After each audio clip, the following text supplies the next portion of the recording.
You're listening to and such a short amount of time to do it in. We were really a Mamma Mia podcast.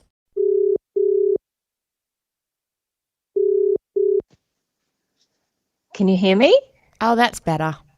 I was answering. 2021, man. We thought this was don't know what it- something we were going to leave behind in 2020. Are you there? Wait, can you hear me? Pick up. You're on mute. Ugh. You're on mute. Hello. Oh my God. Hello, my friend. From Mamma Mia, I'm Mia Friedman, and you're listening to a special series of No Filter. It's all about sisterhood, made possible by Frozen the musical. A reason, a season, or a lifetime. I once read that all the friends you have in your life fall into one of those three categories. With Beck Sparrow and I, we started as a reason friendship. And the reason was she was deep in grief. We shared a common experience. Just after she had a stillborn daughter, a little girl called Georgie, about 10 years ago, she asked some girlfriends to bring in a copy of a book that I'd written. It was a memoir, and in it there was a chapter where I'd written about my own late-term miscarriage, losing my own little girl. And Beck remembered having read that while she was pregnant, and she didn't know anyone else who'd been through anything like what she'd been through, so she wanted to read it again while she was in the hospital with empty arms. And those same friends that she asked to bring the book in knew me, and they reached out to me and they said, "Have you got any advice on what we can do for her to help her?" I didn't know Beck at all, but I just said, give her my number and tell her to call me. Or maybe I called her, I can't remember. But we started texting and then we started speaking. Then we met in Byron Bay when I was there on holidays a few months later. And over the next 10 years, a really strong friendship formed, like a sisterly friendship, really. We worked together. Beck had 2 more children and I had another miscarriage. And it wasn't just me helping Beck after losing her baby. She also really helped me process the grief of the baby that I'd lost years before she lost Georgie. And then last year in 2020, like a lot of friendships, I have to say that ours struggled a little bit. I know how common this can be when friendships go through a little bit of a strange period. So I thought I'd call Beck up and have a chat about it. Here's our conversation. My word of the year is friendship, as you might have heard. And you and I have been friends for 10 years. It was the 10th anniversary of Georgie's birth and the loss of your beautiful girl, which kind of marked the 10th anniversary of our friendship. But last year, I reckon we struggled.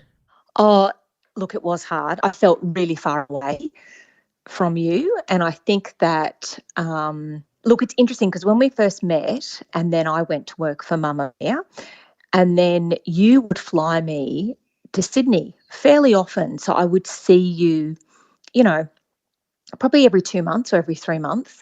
And then when I went to sort of buy my own path and work for myself, then you would take a lot of speaking gigs in Brisbane because I had 3 little kids and wasn't able as much to travel. So you would fly up to Brisbane all the time. And so we would have those moments peppered through the year of seeing each other in person.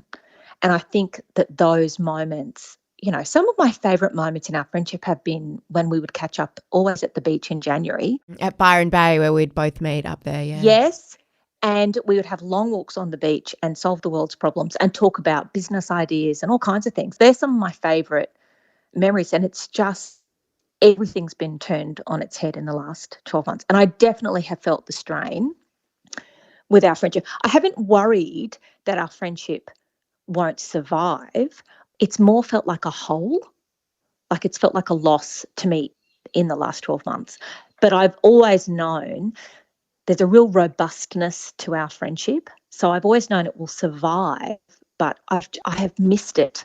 That's what I would say. You know that thing that we often talk about, friendships are for a reason, a season or a lifetime. Our friendship started for a reason, don't you think? Oh, absolutely. And I think that those friendships, like any relationship, that's nearly forged in fire. So even if we had drifted away from each other, that imprint we would have had on each other, certainly you on me, when I lost Georgie, was so powerful. So you more than anyone else, pulled me through the waves of grief when I really felt like I was going to go under. And you were a stranger to me. So I think just that experience of what we shared and the longer emails we used to write each other, it was nearly like a romance. Like that period I'm incredibly grateful for. And it's just a bonus to me that we have stayed friends. Because it could have been like a love affair and just burnt brightly and then faded. That's really true. And as I've said as well, it was very much reciprocated, even though, you know, it seemed like maybe I was helping you, you were helping me, because when I lost my baby all those years ago, I didn't know anyone. I didn't have anyone like you. I didn't even have any strangers on the internet that I could read about or follow. I didn't have those images of Chrissy Teigen racked with grief or anything to draw on. And that was you for me. And even though it was years and years later, I had not processed that grief and I had just popped it in my pocket for the future because I had no way really to process it. And I thought I was fine. I thought I was over it. But it was a healing thing for me as well. But, you know, we've both had friendships that have been for a reason, and friendships for a reason can be amazing friendships. It's not to say that the reason, season, lifetime is like some hierarchy of what the best kind of friendship is or the most worthwhile.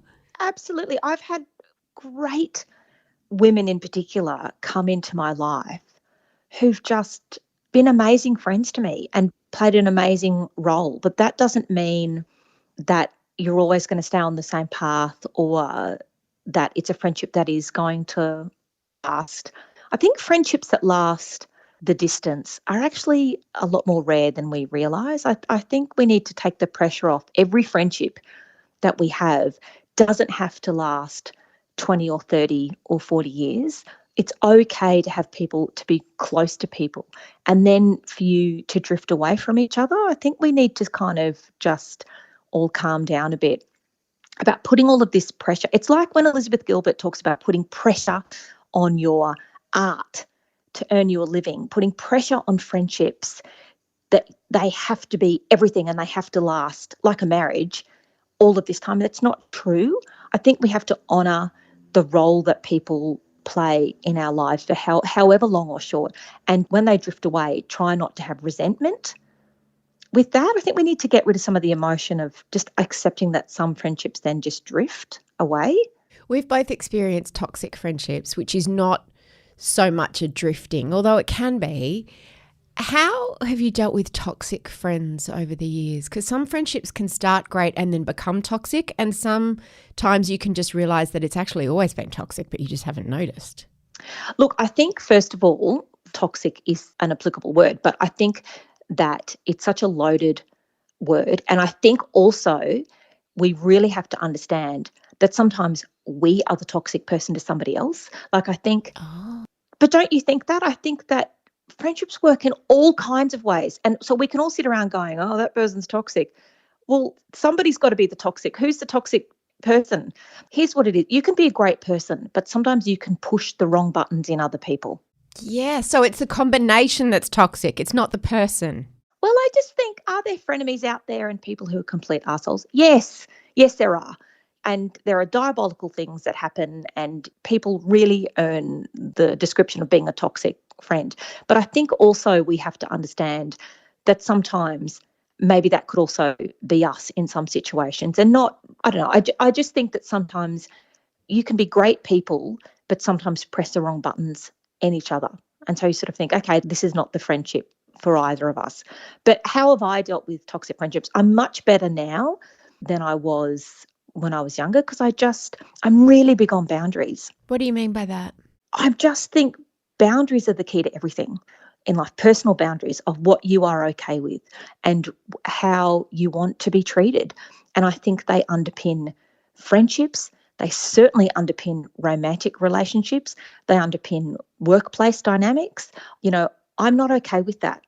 And so I'm really now at a point where, I don't know, when I can see the red flag. What are the red flags? Oh, look, I think we all know. I think that there are times when it's the person who can't help but do the cutting comment, or the put down, your gut instinct when you know the moment your back is turned that they're gossiping about you.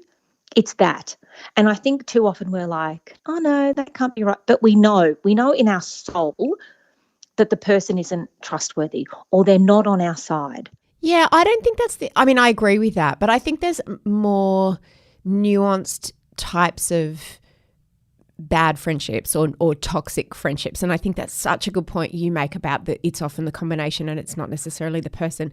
Something that I found really good to sort of stay focused on those red flags is to think after I spend time with a friend or I've had a phone call with them or I've had text messages with them, how do I feel? What are the words? So there was one friend that I had a number of years ago, and every time I saw her or had any interaction with her, I felt angry and I felt frustrated and I felt really negative about sort of the world because she was just in a really bad place and she didn't want to do anything about it. She just wanted to be miserable and sort of portray herself as the victim of everything and everyone in the world. I don't mean this was just a few months. This went on for years and years and years and years. And I just ended up feeling crap every time I saw her. And then I was comparing that to how I feel, say, when we spend time together, and the word that I feel after we spend time together is recharged and reinvigorated. Do you find that the feeling that you have after you spend time with a friend can be a red flag? Absolutely. I think you walk away feeling a bit or feeling second guessing yourself or feeling really vulnerable. I don't know. I think you just know. I think there are people that you spend time with and you just think that feeling of, I don't think that person's trustworthy, or I don't think that they're on my side, and I just don't have time now. I'm nearly, how old am I? Am I 48? I can't remember. I think I'm 48. I don't have time anymore to spend with people like that. I just don't. I want to be around people that I can have proper, deep conversations with, who I can trust and who get me and I get them, and they don't have to be perfect and I don't have to be perfect, but I don't have time for people who are assholes and who are jerks. I just don't. And that's really what it comes down to for me at this age. I just don't have time for people who aren't my friend. That's it. The reason thing, I like what you say about it can be like a love affair. The season can be like a long-term relationship, but often what can mark the end of that season is a big life change in one or the other of you in the friendship. So it might mean someone moving away, and it might mean someone having children or someone not having children. Have you experienced those events sort of bringing friendships to an end? Not a dramatic end necessarily, but just you just don't have so much in common anymore.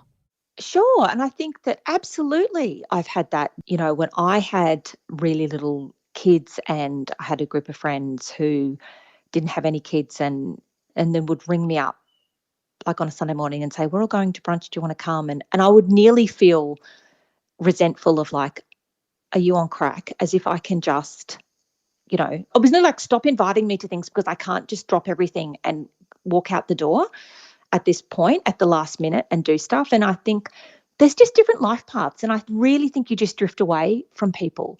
And now for me, I've got kids in primary school, it's probably harder for me to be in the world of people who've got little babies and to have that full understanding and all of the conversations. It's like when I'm online and I see articles pop up about new motherhood and I'm like, that's a nothing to me now. Like these articles giving advice, which 10 years ago I was like just eating them up, eating all of this stuff up. But now I'm past, that's in my review. You know what I mean? And so I think that we have less in common. And it's the same as when you work with people. Have these amazing work friendships and then people leave the job. And so that shifts, and sometimes it means the end of that friendship. It doesn't mean that you didn't value it and it wasn't real. I think that's what we worry about, that a friendship ends and it means, well, that wasn't real. No, it was real. It's just that the glue that was binding you has maybe now gone and you're on a different path. As my kids get older, I find that I've found this for a long time, I've got more in common with my friends who don't have children than the ones who've got little children. Even between you and I've felt that over the years. Like I've felt immense frustration when I've been like, come to Sydney for a few days, or and you're just like, I can't. Or I'm like, when we're in Byron and you're visiting your family and I'm up there and I'm like, come over, and you're like, I've got the kids. And I'm like, not still. Yeah. God, they've been around a long time. I'm bored of them. I mean, I'm not bored of them. I'm bored of you having them. No, I know. That's true. And so some friendships don't last that. They don't last that period. I don't know. I feel very grateful. There is a robustness to our friendship that has managed to weather that. And I think the reason that it has weathered that is two reasons, is that you and I do not get hung up on each other when we don't hear from each other for a while. Nobody's keeping score with how many texts or, there's that. And I think the other reason our friendship has lasted, quite honestly, is because I don't live in Sydney.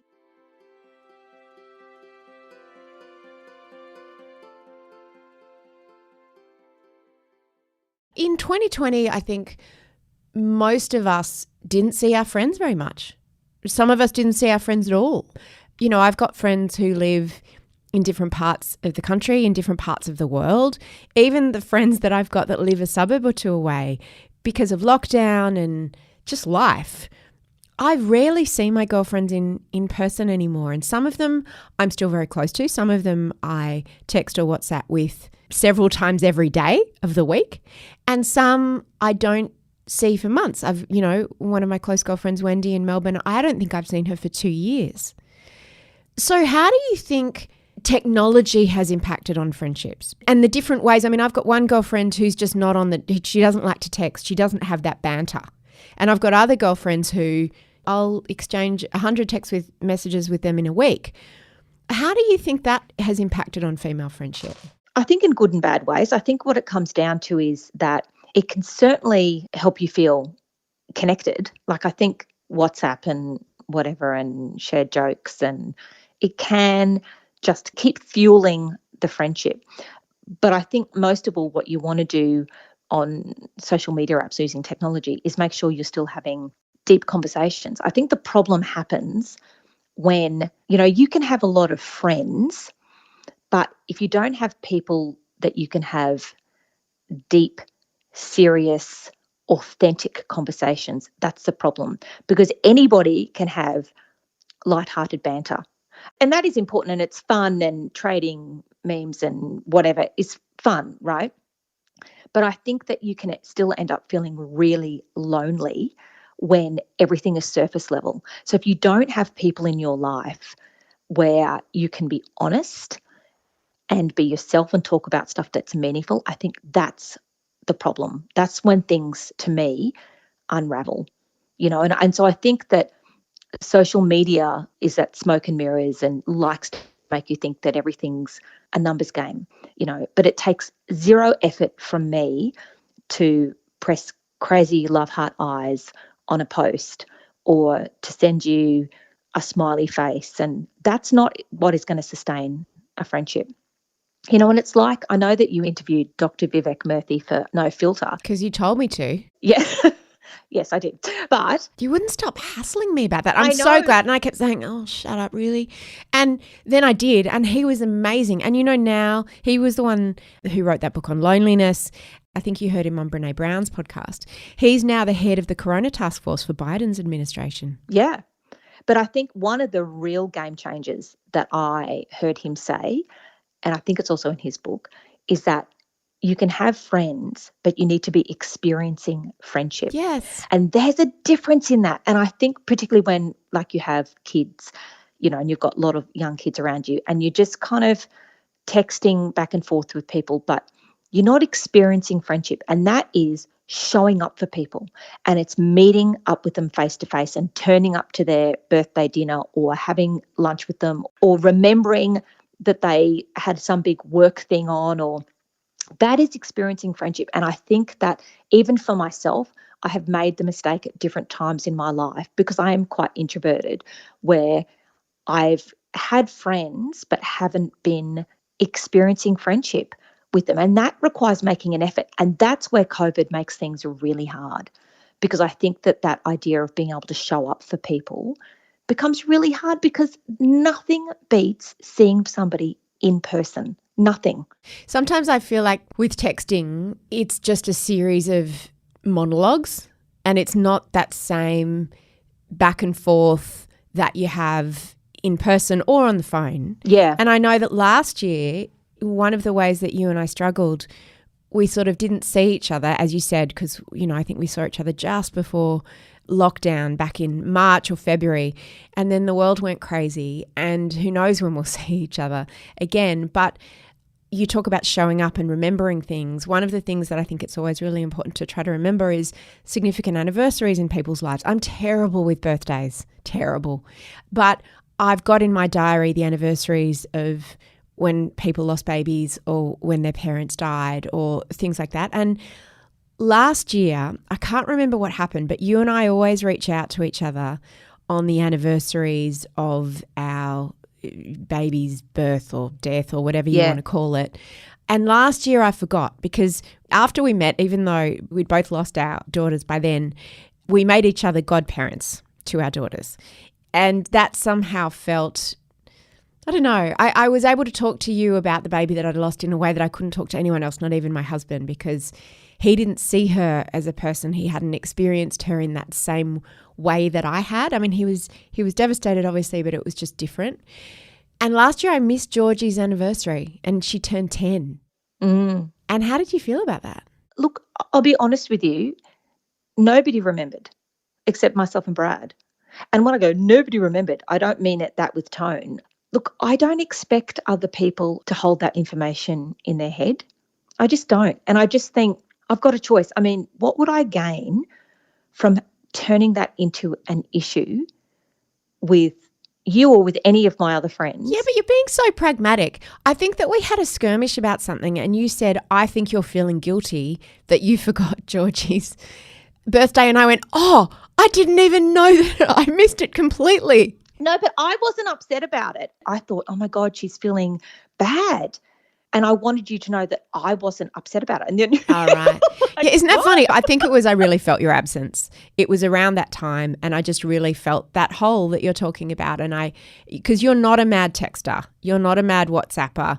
You're not really on social. So I don't get to see your life through Instagram in the way that maybe you get to see mine. And you say also that you listen to Mamamia Out Loud and No Filter. So you feel more in touch with me. I do. Yes, I do, because I listen. That probably is part of the problem, because I listen to Mamamia Out Loud and I watch, you on Insta and everything. And so I feel strangely like I kind of know what's happening with you, but I don't do social media the way that you do. And even on my social media, I don't post a lot of stuff about what I'm going through. I'm strangely silent. And selfish. So so you're going, what? Weird. Strange. You don't broadcast your life. What's wrong with you? Yeah. But I wanted to ask you something else. What happens when one person in the friendship, because I've had this both ways. We've had an issue with this in our friendship and I've had it with others in the reverse role. When one person tries to fix the other one. And I called you on that this year because I said, every time I call you or text you with a problem, or not with a problem, but tell you something about my life, you try to fix it. And sometimes I don't want to feel like that. And I know that I had another friendship that nearly fell apart because I tried to fix her because she was upset about something. And I'm like, you should do this. You should do this. You should do this. And we got into this dynamic where she was the problem and I was the solution, or I kept offering it. How do you get out of that dynamic when you feel that someone, you really know what they should do and they're not doing it? Look, because that's me to a T. This is the place I'm coming from. But I just love you so much. So when you say to me, and you're just wanting to vent, I'm going into, I can help you with that.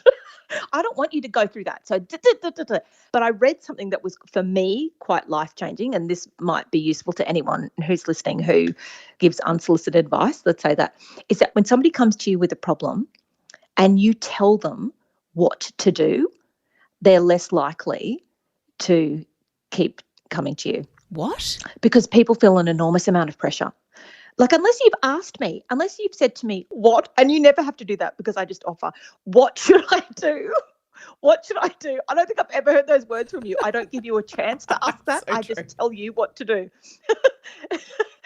But unless you ask someone that, if you say, this is what you've got to do, I know what you've got to do, that is so much pressure that you're putting on the other person to follow your advice that they're kind of less likely to come back to you so instead, I need to practice being more of a sounding board for people, not saying, okay, this is the way you solve this, Mia. You do But what if someone like keeps coming to you and go, oh, I'm with this guy and he's blah, and then I'm with this other guy and he's blah, and you're like, you keep choosing these terrible partners. Or, you know, if you see someone repeating a pattern again and again and again and then coming to you to vent, like that can be exhausting as well.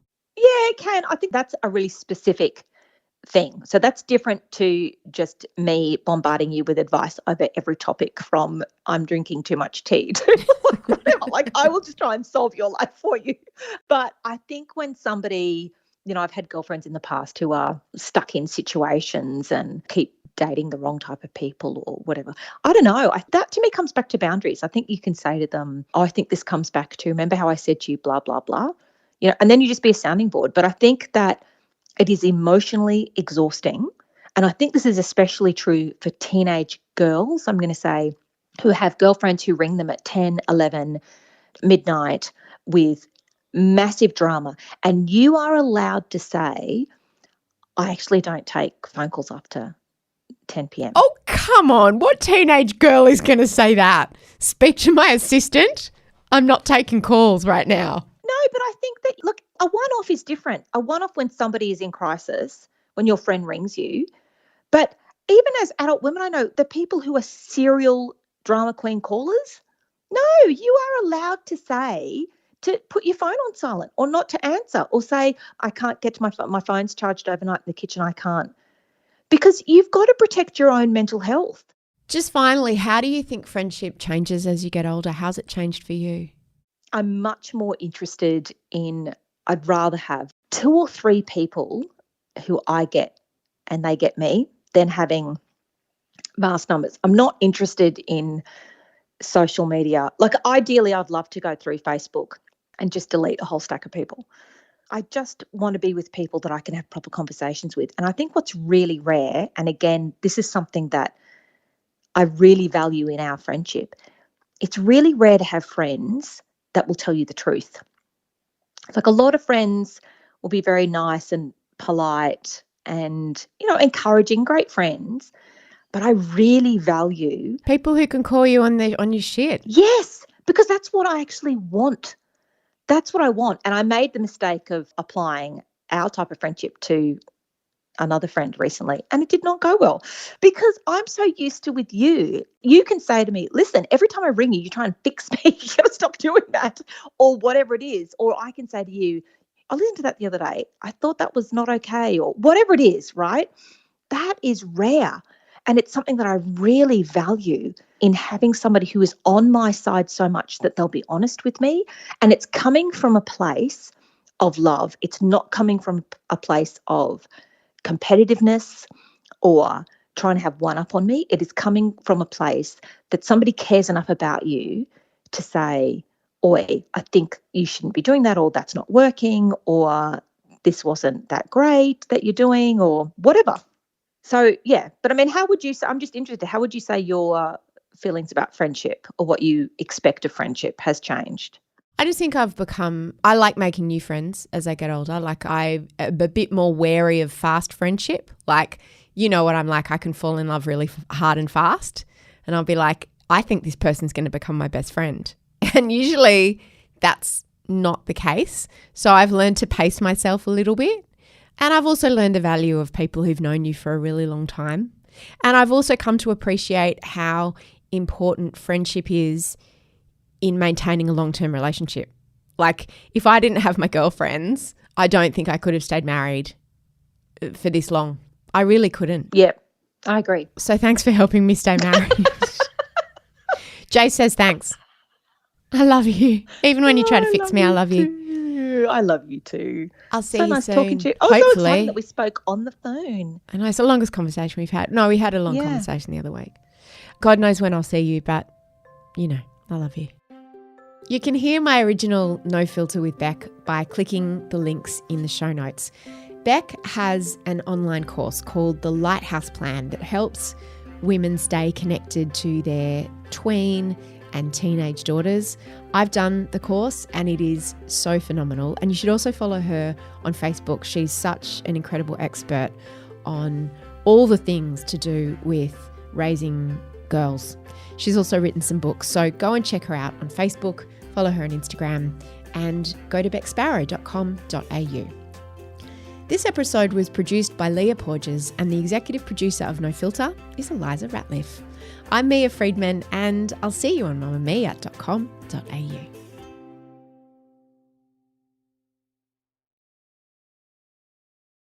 Mamamia acknowledges the traditional owners of the land we have recorded this podcast on, the Gadigal people of the Eora Nation. We pay our respects to their elders, past and present, and extend that respect to all Aboriginal and Torres Strait Islander cultures.